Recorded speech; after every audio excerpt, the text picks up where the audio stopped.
Bismillahirrahmanirrahim.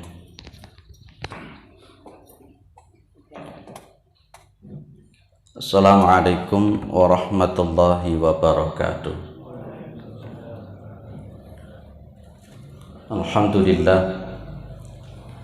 Alhamdulillahilladzi arsala rasulahu bil huda wa dinil haq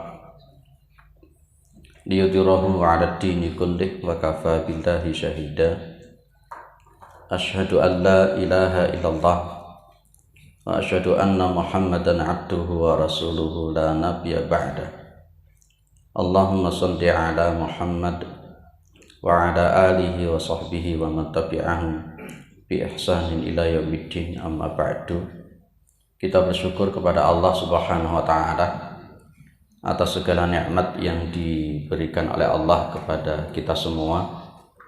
Terutama sampai pada pagi hari ini kita masih diberikan kekuatan iman dan Islam. Kita masih diberikan kesehatan, kita masih diberikan kesempatan, sehingga kita masih bisa melaksanakan kewajiban kita sholat subuh berjamaah, dan kita lanjutkan dengan mengkaji agama Allah Subhanahu wa taala. Mudah-mudahan kesempatan yang semacam ini senantiasa diberikan oleh Allah kepada kita semua sampai nanti kita menghadap kepada Allah yang tentunya dalam posisi yang husnul khatimah. Amin ya rabbal alamin. Salawat salam tetap terlimpahkan kepada Rasulullah Muhammad sallallahu alaihi wasallam sebagai khatamil anbiya wal mursalin, penutup para nabi dan rasul, yang tidak ada nabi lagi sesudah Nabi Muhammad sallallahu alaihi wasallam. Para jamaah yang dimuliakan oleh Allah, materi pada pagi hari ini saya ambilkan hadis kedua dari kitab Arba'in An-Nawawi. Kita bahas yang singkat-singkat saja karena dibahas detail hadis yang kedua ini 2 kali pertemuan belum selesai di Masjid Keripik gitu. Saya sambil singkat-singkat saja. Baik. Ada Rasulullah Muhammad SAW itu sedang duduk-duduk bersama para sahabat. Pas ketika duduk-duduk dengan para sahabat, itu tiba-tiba ada seseorang laki-laki yang muncul. Bainama nahnu julusun 'inda Rasulillah sallallahu alaihi wasallam dzata yaumin ittala'a 'alaina rajulun. Jadi pas ketika duduk-duduk kemudian muncul seorang laki-laki. Yang laki-laki ini syadidu bayadi thiyab. Pakaiannya itu warnanya sangat putih, bersih. Kemudian syadidu sawadi sya'ri, rambutnya itu warnanya sangat hitam. Rapi, hitam, bajunya putih, bersih. La yura alaihi atharus safar, yang tidak terlihat atasnya itu bekas-bekas sedang bepergian. La ya'rifuhu minna ahadun, dan tidak ada satupun dari kami ini, kata Umar radhiyallahu an, yang kenal. Yang nantinya akan kita pahami bahwa laki-laki ini adalah malaikat Jibril. Maka hadis kedua ini seringkali disebut dengan hadis Jibril. Memang malaikat itu bisa mindo-mindo dalam bahasa kita. Apa mindo-mindo itu? Menyerupai molah male sesuai yang diinginkan, dan itu atas izin Allah. Pada zaman Nabi Muhammad SAW, malaikat Jibril itu berulang kali berbentuk manusia. Di antaranya pada hadis Jibril ini datang kepada Nabi yang pada waktu itu sedang duduk-duduk dengan para sahabat. Fungsinya untuk mengajarkan agama. Fungsinya untuk mengajarkan agama kepada para sahabat. Itu bisa kita identifikasi pas ketika malaikat Jibril itu tanya, setelah dijawab malaikat Jibril mengucapkan sodakta, kamu benar. Dia tanya, dijawab oleh Nabi, dia ngomong sodakta. Itu. Baik, kita singkat saja. Yang ditanyakan oleh malaikat Jibril ini ada Islam, ada iman, ada ihsan, dan as-sa'ah. Ya, 4 hal yang ditanyakan oleh malaikat Jibril. Yang kita bahas Islam, iman, dan ihsan. Karena nanti kalau posisi yang hari kiamat itu yang dibahas oleh Rasulullah itu tanda-tandanya. Kalau memang Nabi Muhammad pun juga tidak tahu kapan hari kiamat itu datang, Nabi Muhammad hanya memberikan tanda-tandanya. Itu nanti ada bahasan tersendiri. Baik. Pertanyaan pertama yang dilakukan, yang ditanyakan oleh malaikat Jibril itu adalah fa'akhbirni anil Islam. Ya Muhammad, akhbirni anil Islam. Wahai Muhammad, beritahu kepadaku, beri ajaran kepadaku tentang Islam. Ketika Rasulullah Muhammad SAW itu ditanya tentang Islam, Nabi jawabnya 5. Apa di situ? Al-Islamu an tasyhada alla ilaha illallah wa anna Muhammadar Rasulullah wa tuqimas shalah wa tu'tiyaz zakah wa tasuma Ramadan wa tahujjal baita in istata'ta ilaihi sabila. 5. Islam itu yang dikatakan oleh Nabi syahadat, sholat, zakat, puasa, haji bagi orang yang punya kemampuan. Itu Rasulullah ditanya Islam, jawabannya 5. Pas ketika Rasulullah SAW ditanya tentang iman, jawaban Nabi 6. Jawaban Nabi 6. Ya, ketika dia malaikat Jibril mengatakan fa'akhbirni anil iman. Maka beritahu kepadaku iman itu yang kayak apa? Maka kemudian Rasulullah menjawabnya 6. Apa di sana? Antu'mina billahi wa malaikatihi wa kutubihi wa rusulihi wal yaumil akhiri wa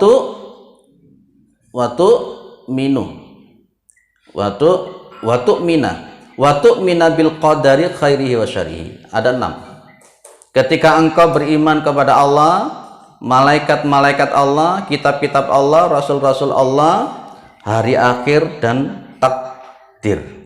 Itu 6. Coba kita komparasikan iman dan Islam itu dalam posisinya kayak apa.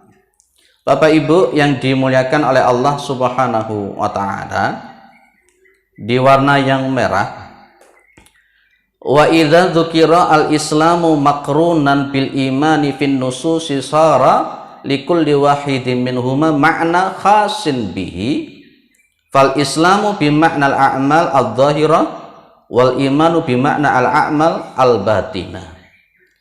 Jadi kalau umpamanya iman dan Islam itu disebutkan bersama-sama di dalam sebuah nas, di dalam sebuah matan hadis umpamanya, maka makna Islam dan iman itu jadi berbeda.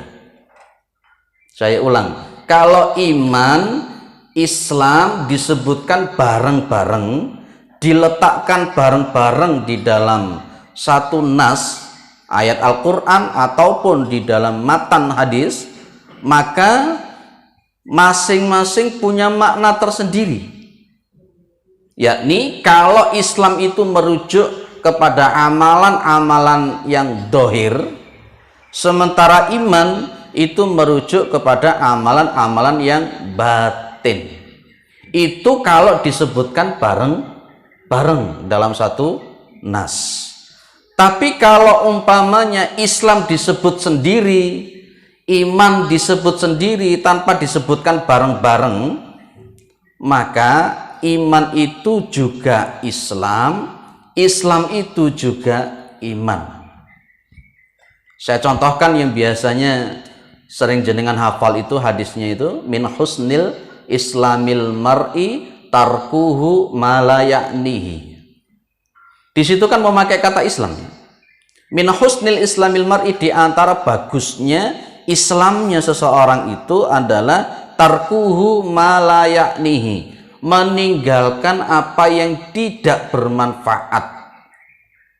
Syekh Mustafa Al-Bugha di dalam kitab beliau Al-Wafi Syarah Arba'in An-Nawawi menjelaskan, yang dimaksud Islam di situ, karena memang yang disebutkan cuma Islam, iman tidak disebut, maka Islam itu di situ juga mewakili iman. Sehingga beliau itu kemudian menjelaskan di antara bagusnya iman seseorang, di antara bagusnya Islamnya seseorang, di antara bagusnya iman seseorang, sehingga kalau semakin bagus imannya, dia itu akan semakin meninggalkan sesuatu yang tidak bermanfaat. Itu maksudnya. Kalau ada orang itu yang imannya semakin futur, semakin jatuh, maka dia akan cenderung suka melakukan hal-hal yang tidak bermanfaat. Itu maksudnya kalau Islam disebut sendiri, iman disebut sendiri. Nah, para jamaah yang dimuliakan oleh Allah Subhanahu wa taala. Ini suara ini tak buanter nih ya Pak ya. Subuh-subuh ini biasanya tekluk ngantuk ya. Apa maneh sing sembojong, senden, merem itu kadang-kala moro bablas gitu. Engko maru mulai ditakoni mang ngaji apa mang, ora ro wis ngono kuwi gitu. Itu penyakit gitu dari dulu. Apalagi meremehkan orang yang memberikan materi. Allah wis ket biyen ngaji wis ngono kuwi ngono ya. Wah aku wis ngerti biyen ngajiku ya ngono kuwi gitu. Itu sombong, itu batarul haqqi wa ghamtun nas itu. Yang kata Rasulullah, al-kibru batarul haqqi wa ghamtun nas, yang namanya sombong itu suka menolak kebenaran dan meremehkan orang lain. Itu berbahaya model begini. Itu akhirnya Rasulullah mengatakan la yadkhulu al-jannata man kana fi qalbihi mithqalu habbatin min khardalin min kibrin. Ini kemarin tak habiskan materi di Paring. Ini kemarin kita seharian di Paring isi di sana. Pulang setengah 9, tidur sebentar, tadi jam 3:04 berangkat ke sini. Insyaallah, mudah-mudahan fisiknya kuat ya. Baik. Sampai ndi mau? Ya tak guyoni, ya tak buanternya cekak ngantuk jenengan ya. Saya karakternya kalau ngisi ngaji ya jeder. Perkara gak diundang meneh wis gak masalah lek aku. Saya karakternya di Rahmat Comboran juga begitu ya Pak. Saya rutin di Rahmat Kitul Pasar ngaji tauhid Fathul Majid. Tapi jadi 1 bulan sekali. Biasanya 1 minggu sekali, sekarang jadi 1 bulan sekali. Baik. Saya ulang lagi, kalau iman disebut bareng-bareng dengan Islam, maka masing-masing punya makna yang khusus. Islam itu mewakili yang zahir, iman mewakili yang batin. Kalau disebutkan sendiri-sendiri, maka Islam itu adalah iman, iman itu adalah Islam. Baik. Sekarang kita akan coba, karena memang di sini ini adalah disebutkan oleh Rasulullah bareng-bareng, maka kita akan bahas secara berbeda-beda maknanya. Baik, jenengan seringkali menyebut Islam. Islam itu loh sakjane apa? Agama sampean apa? Islam. Islam itu apa? Apa sih sebenarnya Islam itu? Halo? Apa Islam itu? Terus maru dipecah-pecah mana? Oh, Islami radikal, ngono barangnya. Saya sering dikali dicap radikal karena ngisi pengajiannya model begini. Saya bilang saya memang radikal, ramah, terdidik dan berakal. Ya itu radikal itu ya. Baik. Islam itu kan nantinya menjadi istislam. Sulasi mujarotnya itu dari sin, lam dan mim. Nanti juga di dalam Al-Quran disebut dengan bala man aslama wajhahu lillahi wa huwa muhsinun. Gitu. Nanti isim fa'ilnya menjadi muslim. Ya. Yang namanya Islam itu haddul islami lughatan. Qauluhu al-islamu an tashhada. Ya, jadi haddul islami lughatan al-inqiyadu wal khudu'u.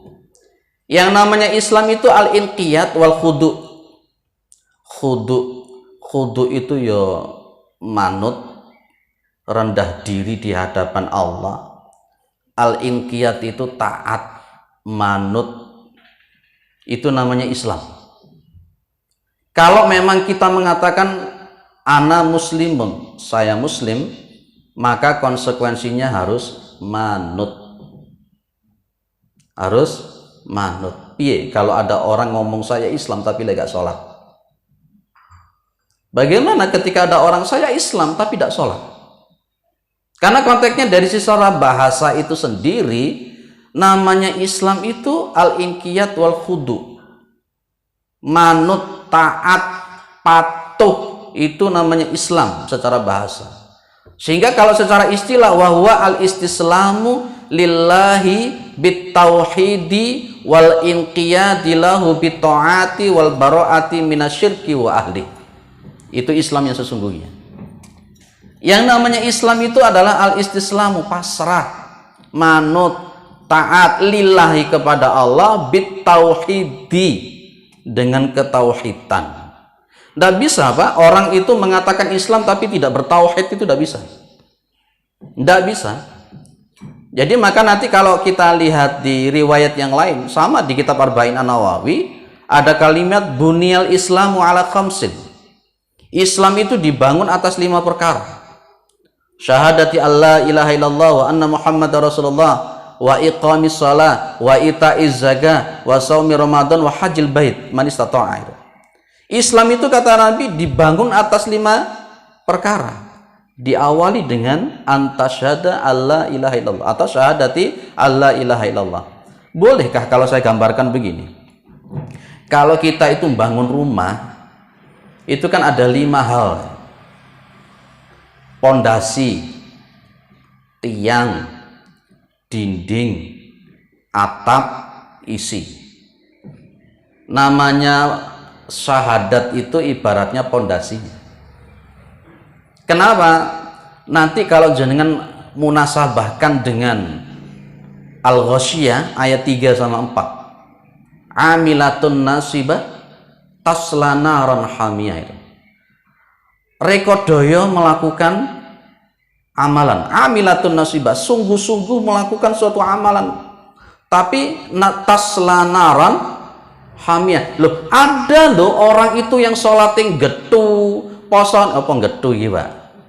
Apa Bu getu ya? Wong Arema asli ngene itu. Salatnya rajin, baca Al-Qur'annya rajin, tapi justru masuk neraka, itu iya. Itu yang ditangisi oleh Umar bin Khattab radhiyallahu anhu. Salatnya enggak watu, jamaah enggak watu, lek sombongi naudzubillah la yadkhulul jannata.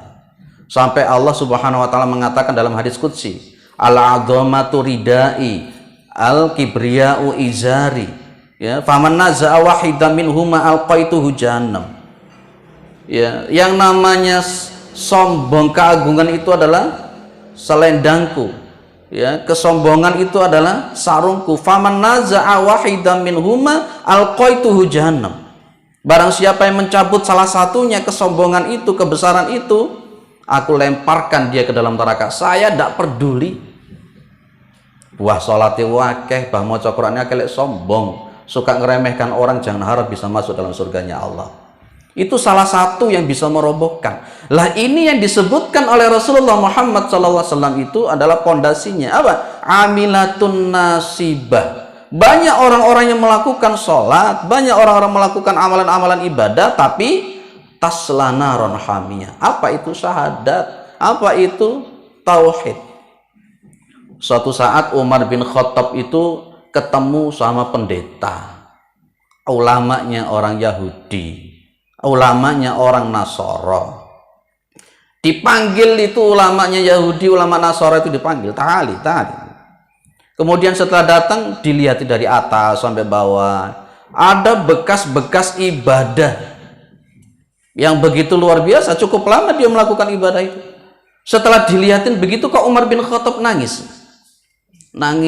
begitu ya, nangis. Akhirnya kemudian pendeta ini tanya, mayu begika ya Umar, yang membuat engkau nangis iki apa Umar? Umar cuman ngomong, dzakartu ayatan fil Quran amilatun nasibah tasla naron hamiyah. Saya ingat suatu ayat di dalam Al-Quran yang bunyinya amilatun nasibah tasla naron hamiyah. Lah ini pendeta ini ibadahnya luar biasa ya?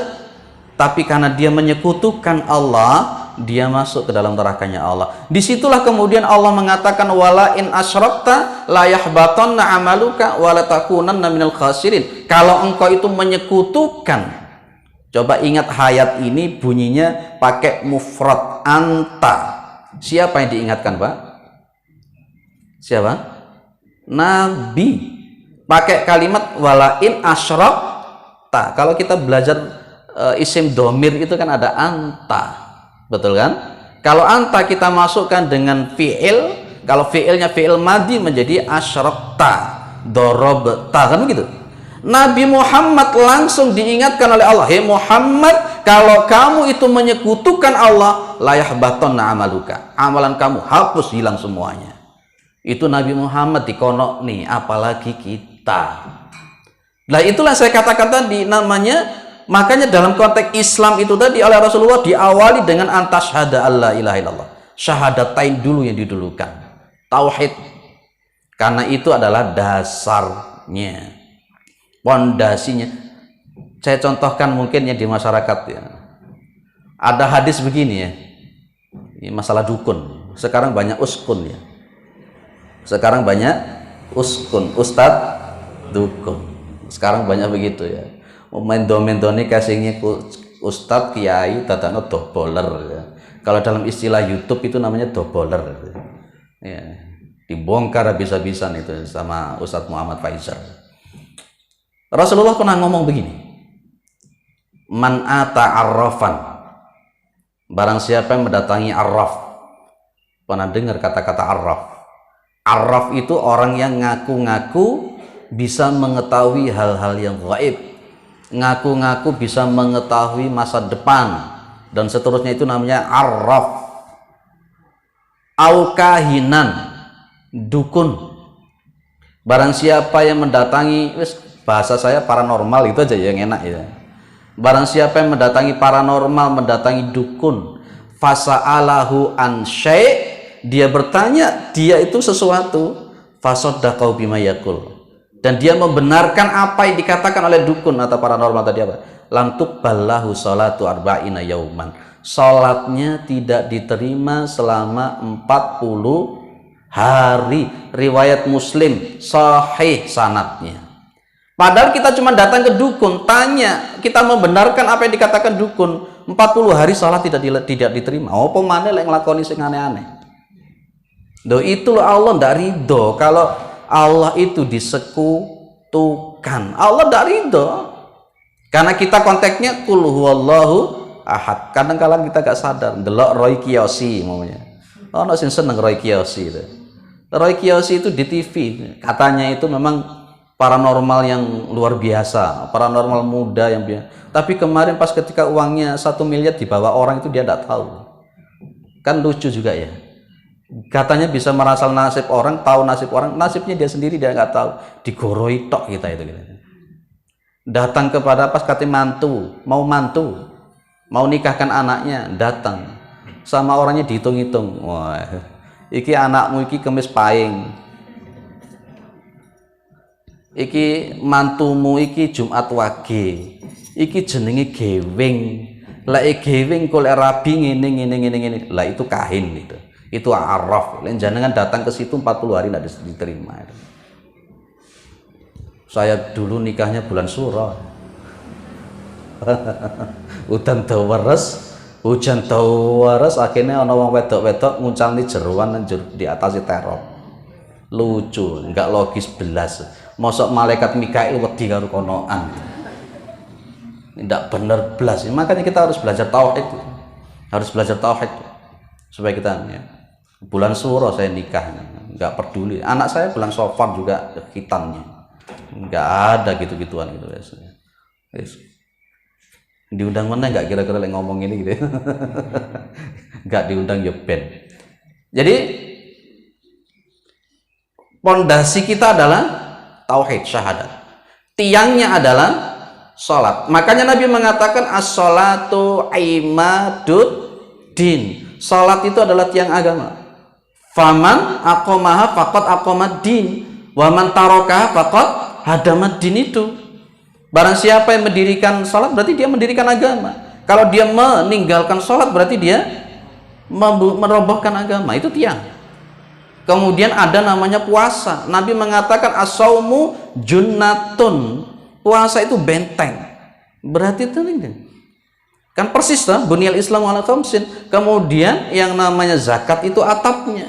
Karena banyak sekali hadis-hadis yang mengatakan kalau kita sedekah, kita zakat itu menjadi tolak balak daripada itu. Atap. Sementara kalau yang namanya kursi perabot itu sesuatu yang kalau umpamanya ndak masalah kan? Makanya Nabi mengatakan wahijul baiti manis tato'a ilaihi sabila. Sehingga mampu ya wes. Itulah Islam. Ibaratnya itu. Maka posisinya Bapak Ibu yang dimuliakan oleh Allah, Islam itu adalah ketundukan, Islam itu adalah manut, Islam itu adalah kepatuhan. Golek mulai ditakoni karo bojone ngaji apa mang? Manut gitu aja. Intinya manut, lek enggak manut cari Tuhan yang lain. Karena konteksnya kalau jenengan amati Al-Qur'an itu memakai Rabbil Alamin. Boleh ndak saya memakai istilah rububiyah sama uluhiyah? Boleh ndak? Asma wa sifat, karena di ormas sebelah itu dianggap trinitas itu. Saya hanya memudahkan saja istilah rububiyah, uluhiyah, asma wa sifat. Karena di dalam surat An-Nas juga ada kalimat Rabbin Nas, Malikin Nas, Ilahin Nas. Masing-masing mempunyai makna, sifat mulkiyah, sifat uluhiyah, sifat rububiyah. Kalau dalam bahasa pemahaman tauhid untuk memudahkan pemahaman saja. Kalau jenengan amati Rabbil Alamin, Rabbi. Al-alam itu kullu ma siwallahi wa huwa alam. Segala sesuatu yang selain Allah itu alam. Segala sesuatu yang selain Allah itu alam, dan setiap alam itu berarti makhluk. Setiap makhluk itu hamba. Clear kan? Berarti di dunia ini cuma dua, khalik, makhluk. Yang menciptakan, yang diciptakan. Lah yang diciptakan ini namanya alam, yang diciptakan ini namanya makhluk. Bagaimanapun juga yang diciptakan mau tidak mau pasti akan manut dengan yang menciptakan. Betul ya Pak? Jenengan mau, kalau dalam bahasanya orang Jawa itu brojol saking wilayahi Gusti Allah. Brojol saking wilayah kehambaan.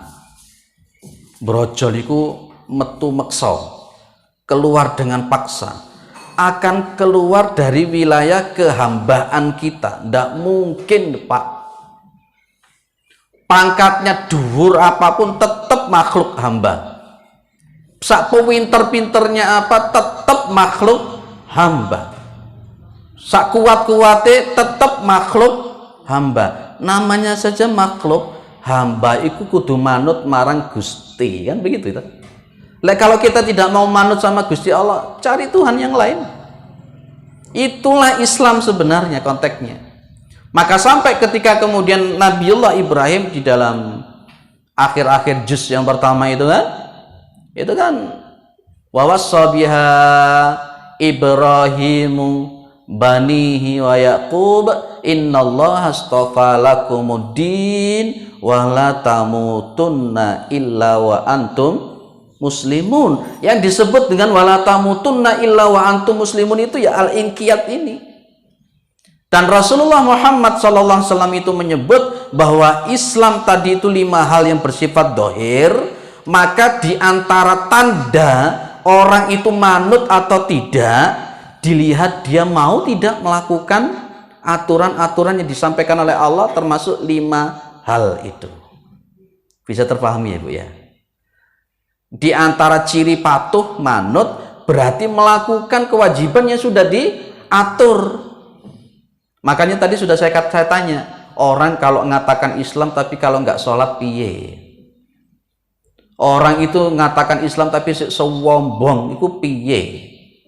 Orang kalau ngaku Islam tapi akhlaknya sih nggak bener itu gimana? Padahal kewajiban kita belajar akidah yang benar, belajar ibadah yang benar, belajar akhlak yang benar. Buka Al-Wafi Syarah Arba'in An-Nawawi. Sampai suatu saat itu ada wanita ya, diceritakan oleh sahabat. Sahabat ngomong begini, inna fulana tatusalli billail wa tasumu binar. Ada seorang wanita itu kalau malam hari itu tahajud, Kalau siang hari dia puasa, watasumu binahar. Tapi wakana filisaniha syai'un tu'dhijironaha, di mulutnya ada sesuatu kalimat senengane yu'dhijironaha, menyakiti tetangganya. Apa kata Nabi? Wahya finnar, dia ada di dalam neraka. Lu padahal tiap hari tahajud lo Pak, padahal yo posone yo getu meneh. Apa getu iku sakjane bahasa getu iku apa sih ya? Wis jenengan paham lah getu iki apa sih. Tekun gara-gara lambe gak iso ditoto, senengane nglarani tanggane, dolim sama tangganya. Habis Pak, Nabi mengatakan wahya binar, wanita itu ada di dalam neraka. Maka memang konteksnya di dalam hadis dikatakan man kana yu'minu billah wal yaumil akhir, barang siapa yang mengatakan dia beriman kepada Allah dan hari akhir, falyaqul khairan aw liyasmut, maka dialah berkata-kata yang baik atau diam. Lek gak iso ngomong apik menengo. Itulah. Kalau tidak bisa menghargai orang, diem mo. Kalau tidak bisa menerima materi orang lain, diem mo. Jangan suka meremehkan orang, apalagi dengan akhlak yang tidak benar. Habis itu amalan kita, tidak mungkin kita bisa masuk surganya Allah. Gitu, makanya ada akhlak, ibadah sama akidah. Ada yang menambahkan muamalah dunyawiyah. Wong gara-gara lambi lu ora iso mlebu surga, Pak. Apa maneh dengan hati yang koyo gedondong, ngerti gedondong? Tahu gedondong ya, Bu ya? Gedondong itu jabone halus ya, Bu ya. Ya, tapi jerone ngeruwel-ngeruwel. Itu yang ditakutkan oleh Nabi. Iyyakum wa khusyu'an nifaq. Takutlah kamu itu kepada khusyuknya orang-orang munafik. Takutlah kepada khusyuknya orang-orang munafik. Casingnya api, tapi buatine atine ini kayak gedondong ngeruwel-ngeruwel. Andai kata kalau dibelek ngono paling ya ngeruwel-ngeruwel. Itu hati-hati begitu. Kita bicara nanti di sini ada ihsan. Ihsan itu luar biasa nanti kita bicarakan di sini. Sudahlah, lek ngaji Islam, iman, ihsan, kabeh kena ditaboki kabeh. Termasuk aku ditaboki dhewe. Lah, makanya kalau saya ngaji di mana-mana itu saya katakan, ayo datang ke pengajian itu dengan rendah hati. Ya. Kalau kita ngaji datang ke pengajian itu dengan sifat kesombongan, balik kabeh, Bu. Dan kalau saya ngaji fikih di mana-mana, saya akan bilang, letakkan benderanya. NU, letakkan NU-nya. Muhammadiyah, letakkan Muhammadiyahnya. Salafi, letakkan Salafinya. Ayo Al-Quran dan Sunnah. Supaya bisa masuk al-ilmu nurun. Supaya tidak ada sekat di dalam hati kita. Ayo pakai akhlak. Perkara nanti tidak sepakat dengan yang disampaikan, nggak usah dipakai kan tidak masalah. Itu yang paling penting. Akhlak. Kita milih yang akhlak atau yang berilmu, Pak? Kalau ada orang berilmu tapi tidak punya akhlak, dengan orang yang bodoh tapi punya akhlak, kita pilih yang mana? Kita pilih yang bodoh tapi kita pilih yang bodoh tapi punya akhlak. Itu yang dikatakan oleh Imam Asy-Syafi'i. Al-Qur'an hafal tapi kalau akhlaknya tidak benar bagaimana? Kayak Bal'am bin Baura. Pernah dikaji Bal'am bin Baura? Pernah ya? Oh, kalau pernah luar biasa itu Bal'am bin Baura. Hafal Taurat, paham Taurat, ngerti Taurat, tapi dong-dongi malah su'ul khotimah. Na'udzubillah min dzalik. Clear. Berarti Islam itu, maka di sini fal Islamu yashmilu jami'al wajibati al-dhahirati. Maka Islam itu menyangkut menyeluruh semua kewajiban-kewajiban yang tampak. Kenapa Rasulullah menyebut cuma 5? Padahal yang namanya Islam itu kewajiban dohir yang keseluruhan. Tapi kenapa Nabi menyebut yang 5? Karena ya li'annaha al-usul, itu saya garis bawah di situ. Li'annaha al-usulu allati yubna 'alaiha. Karena pokok-pokok Islam itu dibangun atas 5 perkara itu. Sementara nanti yang lain-lain itu akan mengikuti. Insya Allah orang itu kalau sudah melakukan 5 ini dengan baik, yang lain-lain akan ikut. Istilahnya ada begini. Kalau kamu itu ingin hidupmu jadi baik, maka perbaiki dulu sholatmu. Betul ya? Itu karena mengikuti itu. Lah sholat esi keteteran. Padahal konteksnya kemudian sholat itu inna sholata tanha anil faksha'i wal munkar. Betul kan ya? Wala dzikrullahi akbar. Sesungguhnya sholat itu bisa mencegah perbuatan keji dan mungkar. Seharusnya kan kalau sholatnya semakin bagus kan akhlaknya semakin bagus loh. Betul kan? Saya ulang lagi, inna sholata tanha anil faksha'i wal munkar. Kalau saya ditanya itu surat keberapa, ayat keberapa, saya tidak hafal. Saya bukan seperti Ustaz tadi Hidayat. Tapi saya tahu bunyinya, tahu paham isinya, tafsirnya di mana, kitabnya apa. Beda kalau kita cuma tahu nomor suratnya, tahu nama suratnya, tapi kemudian hanya sekedar tekstual tapi tidak memahami secara linguistik kebahasaan Arab dan seterusnya. Akhirnya nanti menafsirkan Al-Quran jadi ngawur. Baik. Inna sholata tanha anil faksha'i wal munkar. Kita lihat tadi di dalam kitab Al-Wafi Syarah Arba'in An-Nawawi. Sesungguhnya sholat itu bisa mencegah perbuatan yang keji dan mungkar. Itu artinya kalau umpamanya sholat itu tidak mampu untuk membuat orang itu jadi baik, kok sholatnya semakin tekun, kok akhlaknya semakin gak baik. Sholatnya semakin tekun sama tonggoni kok tambah jahat. Sholatnya semakin tekun sama orang lain kok semakin seperti itu. Itu yang kemudian dikatakan oleh Syekh Mustafa Al-Bugha, la tanfa'uhu sholatuhu, sholatnya itu tidak bermanfaat. Nanti akan kita bahas dalam konteks yang lain. Sampai segitunya loh Islam. Ya, jadi itulah clear, Islam sudah selesai. Kita bicara iman, titik-titik aja. Gak cukup boh kapan ketemu meneh. Ada yang didiskusikan dulu, monggo. Islam dulu yang kita bicarakan. Monggo. Nggih. Ini Pak, yang saya tanya, ini pertanyaan klasik Pak. Di masyarakat kita ini kan ada yang kita mengenal Islam KTP. Ada Islam KTP, mereka hanya bersyahadat tapi tidak melaksanakan sholat, puasa, zakat juga tidak. Itu yang pertama. Yang kedua adalah bahwasanya orang melakukan sholat ini adalah bisa mencegah perbuatan keji dan mungkar yang tadi sudah sedikit diulas. Kalau memang itu memang harusnya benar Pak, tapi kita melihat di masyarakat itu banyak hal-hal yang bertolak belakang gitu.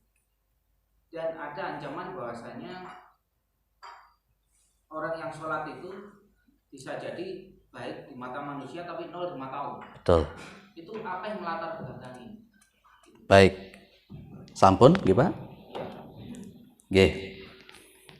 Saya jawab dengan sesuai keilmuan saya.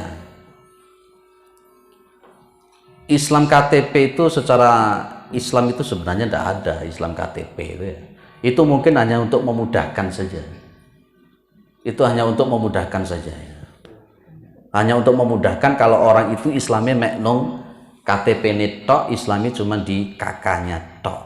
Tapi pada dasarnya nol Islamnya.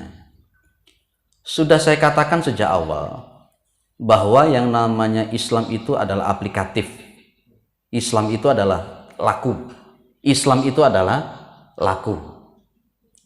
Maka sebenarnya Majelis Ulama Indonesia itu memasukkan kayak Darmo Gandul, memasukkan Islam sejati, Sabto Darmo, dan aliran-aliran kejawen yang lain. Itu Majelis Ulama Indonesia tidak memasukkan ke Islam, tapi memasukkan kepada aliran kepercayaan. Itu masuknya ke sana. Jadi kalau namanya Islam itu aplikatif, mau tidak mau yang namanya Islam itu manut melakukan sesuatu hal. Para ulama ijma, para ulama itu ijma. Jangan nanti lihat di Al-Wafi, saya kan mengacu banyak di kitab Al-Wafi Syarah Arba'in An-Nawawi, termasuk di syarahnya Al-Utsaimin dan lain-lain.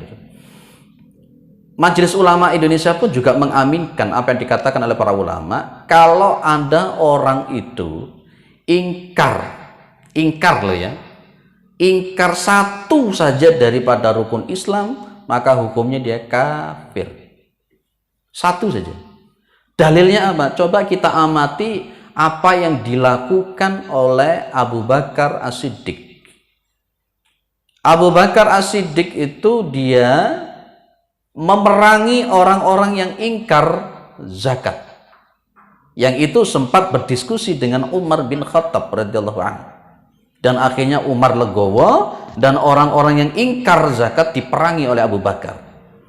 Dan itulah kemudian para ulama ijma bahwa orang itu mengingkari rukun Islam satu saja secara hukum dia kafir. Termasuk kalau orang itu dia itu mengingkari kewajiban sholat secara hukum dia bukan Islam. Dan ini sudah dikatakan oleh Majelis Ulama Indonesia, itu bukan Islam tapi aliran kepercayaan.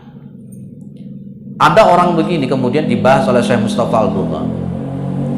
Kalau ada orang itu tidak mau sholat karena ingkar, kafir. Kalau ada orang itu tidak mau sholat karena males, maka kalau pemerintahan Islam, maka orang ini harus disuruh bertobat dan ditakzir. Kalau pemerintahan Islam.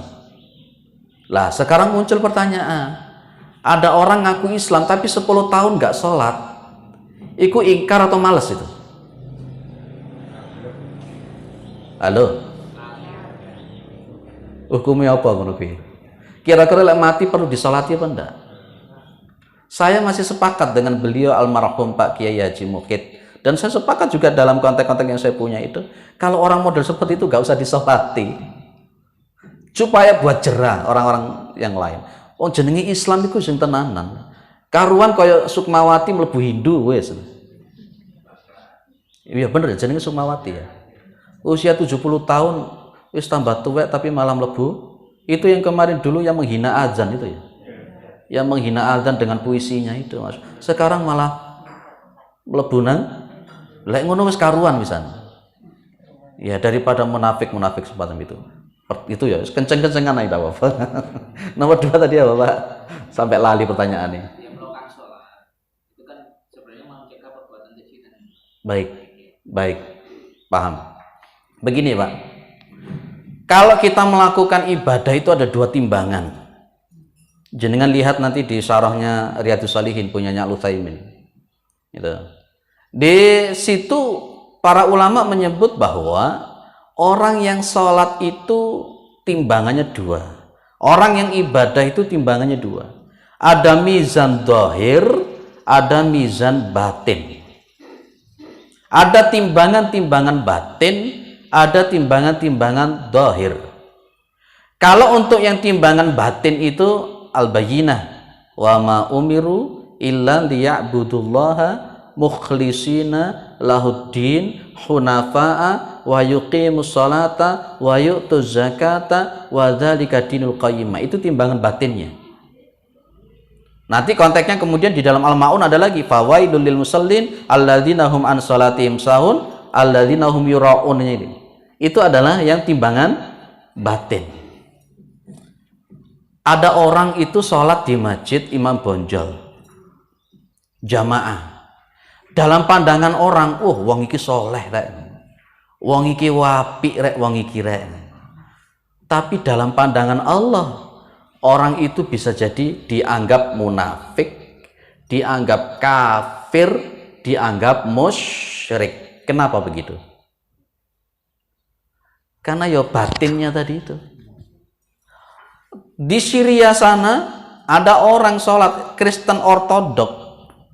Allah sholatnya sama seperti kita, gerak, ada sujud, ada rukuk. Tapi pas ketika membaca, pas ketika berdiri, dia mengatakan demi Tuhan Bapa, Tuhan Anak dan Ruhul Kudus. Batinnya, akidahnya itu menyembah kepada Yesus, tapi gerakannya Islam. Itulah memang benar saya kata jenengan, memang betul. Ada orang yang melakukan sholat di hadapan manusia baik, tapi di hadapan Allah no. Bahkan dia itu dianggap oleh Allah sebagai orang musyrik, dianggap oleh Allah sebagai munafik.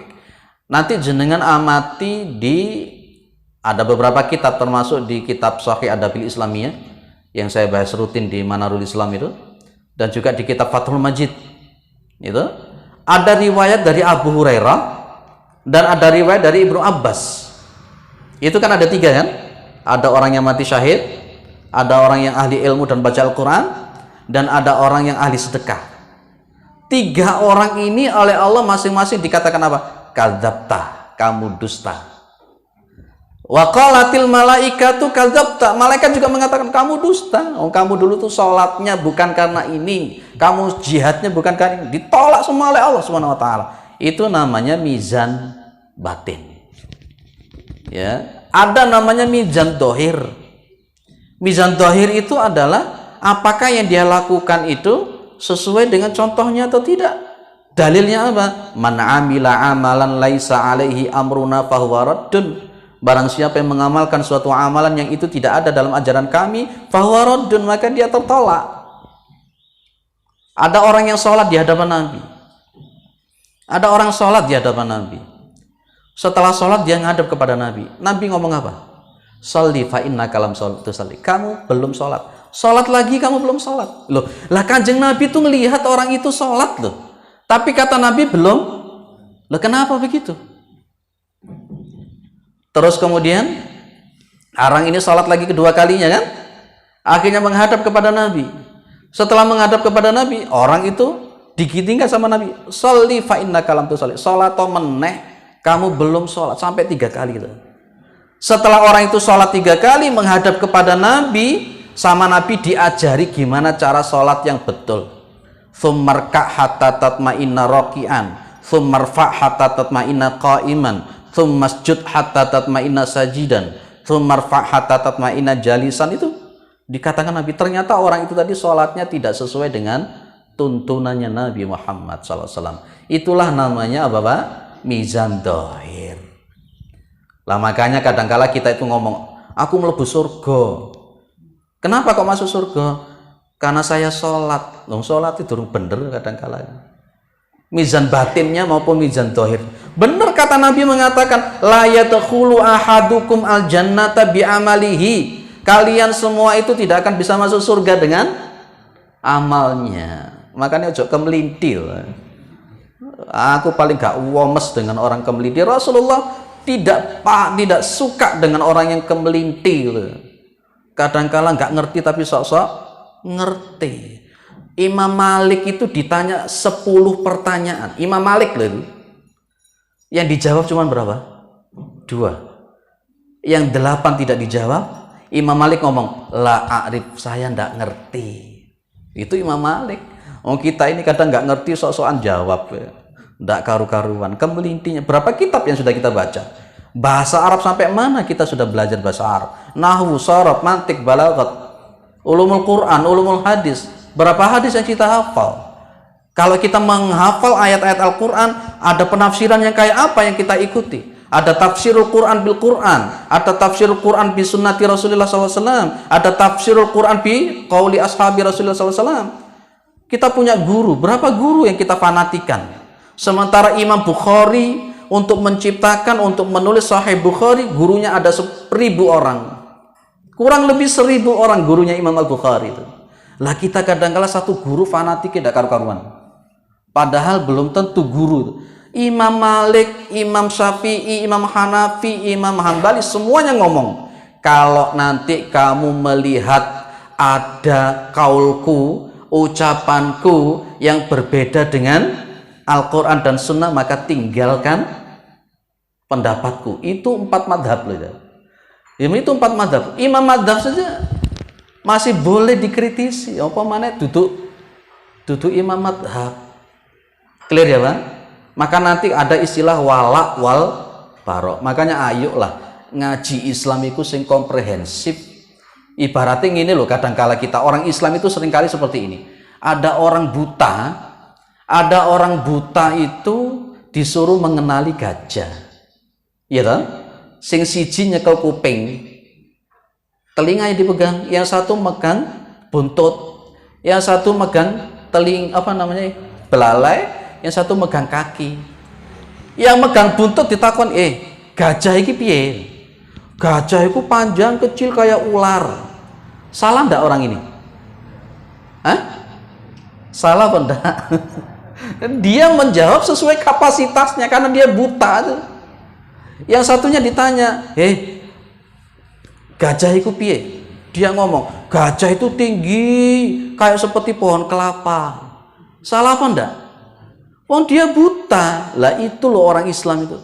Kadangkala baru saayat rong ayat iku wis sok-sokan, gak gelem belajar meneh, ngeremehkan orang lain, ngeremehkan ustadz ini, ngeremehkan ustadz sana, kadangkala gurunya dikafir-kafirkan. Nauzubillah min dzalik.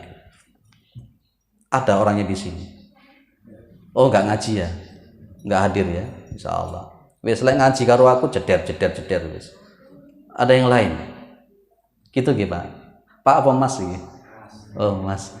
Sudah nikah? Oh sudah ya. Punya berapa? Anaknya sudah berapa? 3. Istrinya berapa? Ada yang lain? Cukup? Sampai jam piro Pak Didik ngajinya Pak Didik? Jam 11. Ada yang lain Bapak, Ibu? Stop atau bagaimana? Saya jam 7 juga ada acara tahsin dan tahfidz di SMP saya. Kita tahun depan insya Allah membuka MBS di SMP kita di Daud, insya Allah. Baik, tidak ada? Cukup? Sudah suruh? Belum apa sudah? Sudah masuk ya. Bapak Didik ngotot jalur dilanjut ya.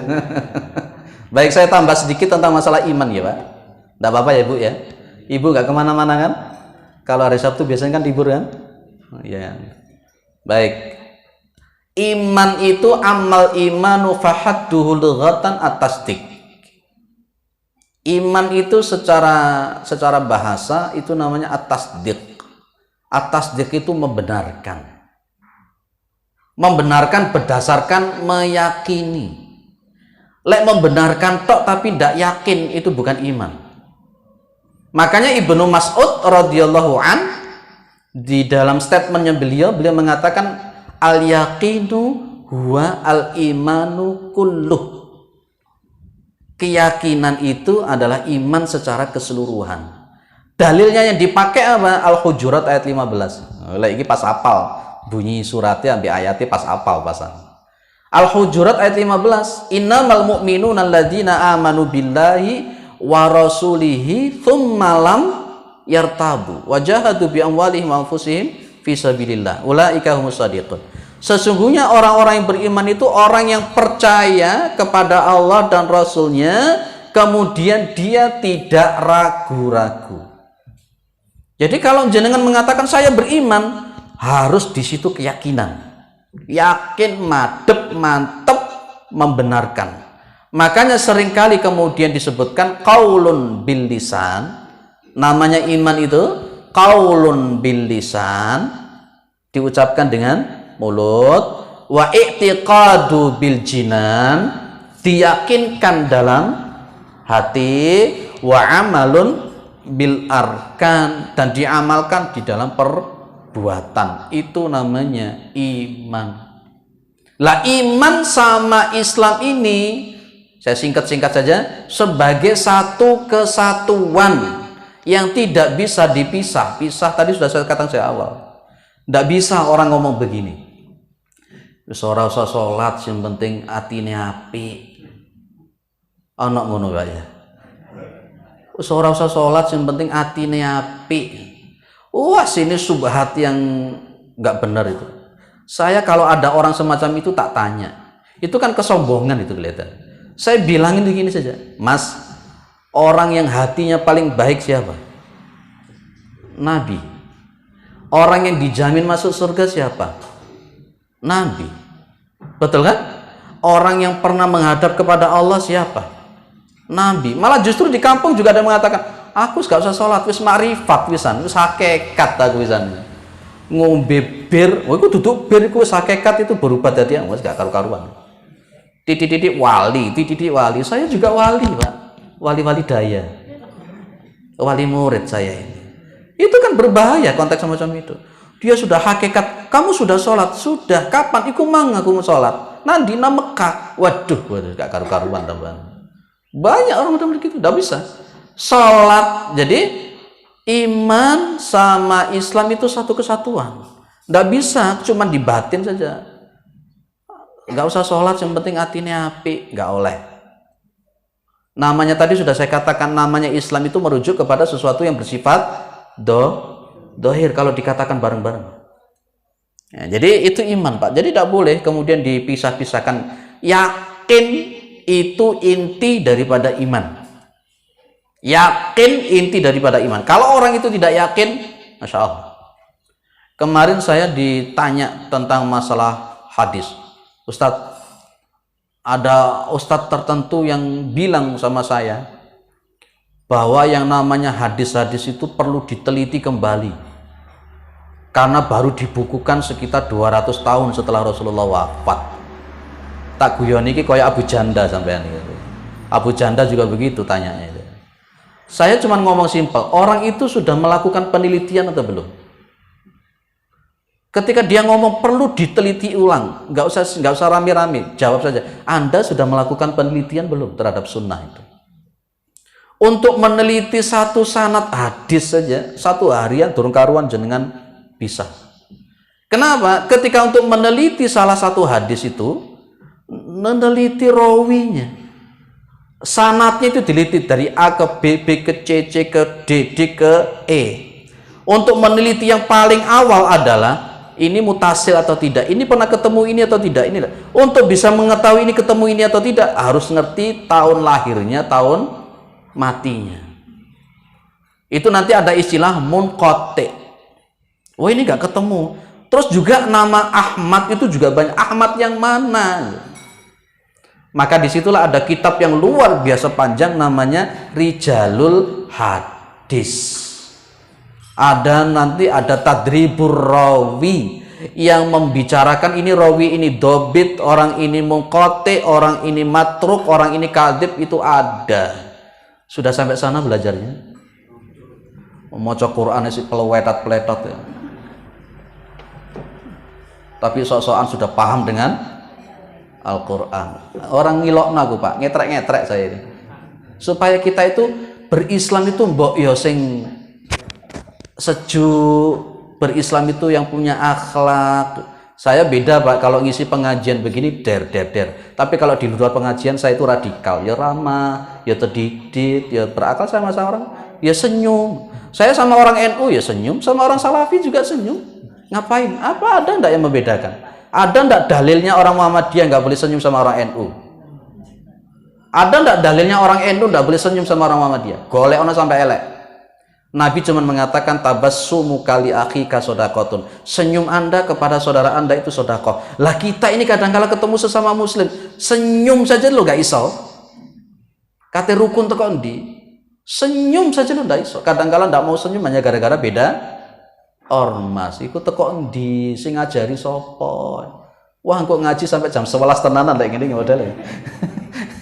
Wis saya cukupkan ngalor ngidul ngajine ndak karu-karuan. Insya Allah untuk masalah ihsan ataupun yang lain nanti akan kita bahas di pembahasannya tersendiri, Pak, insya Allah bila diizinkan oleh Allah Subhanahu wa Ta'ala. Jadi intinya saya simpulkan supaya nanti bisa pulang ditanya bisa jawab bahwa iman sama Islam itu satu kesatuan, tidak boleh dipisah-pisah, ya dohir ya batin dilakukan. Dan yang namanya Islam itu adalah tunduk patuh manut kepada Gusti Allah. Dan terakhir sebagai penutup, seharusnya orang itu semakin kuat ibadahnya, seharusnya akhlaknya semakin baik. Itu kunci. Mudah-mudahan bermanfaat. Subhanakallahumma wa bihamdika asyhadu an la ilaha illa anta astaghfiruka wa atubu ilaik. Assalamualaikum warahmatullahi wabarakatuh.